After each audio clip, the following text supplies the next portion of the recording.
ব্রিগেডে যখন আপনারা যাবেন, ভালো করে শুনে রেখে দিন, ব্রিগেডে যখন যাবেন এমন সময় আমাদের 20,000 ভলেন্টিয়ার্স আছে, তারা যে রাস্তা দেখিয়ে দেবে সেই রাস্তা দিয়ে আপনারা হাঁটবেন।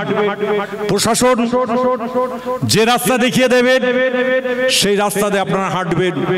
প্রশাসনের বিরুদ্ধে আমাদের যে সকল সদস্যরা থাকবে, যারা আপনারা থাকবে, তারা যেই রাস্তা বলবে, যেখানে গাড়ি রাখতে বলবে সেখানেই কিন্তু গাড়িটা রাখবেন। এক কদম সেখান থেকে গাড়িটাকে সরাবেন না। ব্রিগেডে যাওয়ার জন্য হুঁশিয়ারি দিলাম, একদম নয়। আপনি ওখান থেকে 10টা মিনিট যদি হাঁটতে হয় আপনি হাঁটুন, হেঁটে হেঁটে গুটি গুটি পায়ে ব্রিগেডের মাঠে যাবেন। ব্রিগেডের মাঠে গিয়ে বসবেন। অনেকে বলবেন, হুজুর ব্রিগেড ভরে গেছে, এবং এই রাজ্য সরকার পুলিশ যারা আছেন, আজকে এই জায়গা থেকে আপনাদের বলে দিই, আপনাদের করজোরে বলে দিয়ে যাই, আমরা অসাম্প্রদায়িক নয়, আমরা এক চাই, আমরা মানবতা চাই।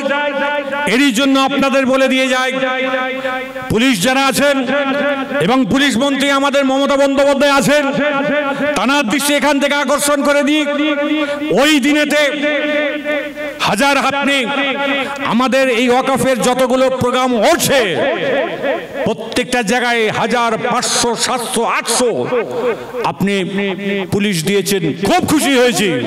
কিন্তু ব্রিগেডের দিনে আপনি পুলিশ দেবেন, পুলিশদের ঘরে খবরদার বলে দেবেন তারা যেন আমাদের লোকগুলোকে যেন সঠিক জায়গায় যেন পৌঁছে দেয়, তারা যেন পৌঁছে দেয়, তারা যেন খবরদার লাঠি না দেখায়, হুঙ্কার না দেখায়। যদি হুঙ্কার দেখায় তাহলে কিন্তু পাল্টা হুঙ্কার কিন্তু আমাদেরও আছে, আছে তো নাকি? এর জোরে বলো, আছে না? খবরদার আমরা সেই সবের দিকে তাকিয়ে, সে আমার রাসূল পাক সাল্লাল্লাহু আলাইহি সাল্লামের আদর্শ, সেই দিকে তাকিয়ে আমরা চলবো।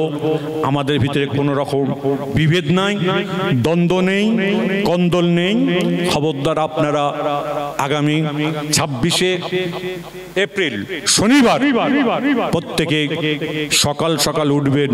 আমার মনে হয় যদি ব্রিগেডে পৌঁছাতে মন চায়, একটা ছোট্ট কথা আপনাদের বলে দিই, রাত্রি 2-2:30টার সময় ব্রিগেডে পৌঁছে যাওয়ার চেষ্টা করবেন।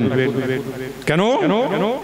ওইদিকে আপনার উত্তরবঙ্গ শেষ লগ্নে কোচবিহার, আর এই দিকে আপনার কন্যাকুমারী, আপনার কি বলে ডায়মন্ড হারবারের সাগর, এদিকে আপনার কি বলে এদিকে উত্তরবঙ্গ তো হয়েই গেল। সর্ব জায়গা থেকে মানুষ, হাজারে হাজারে লক্ষ লক্ষ মানুষ ব্রিগেডে আসছে।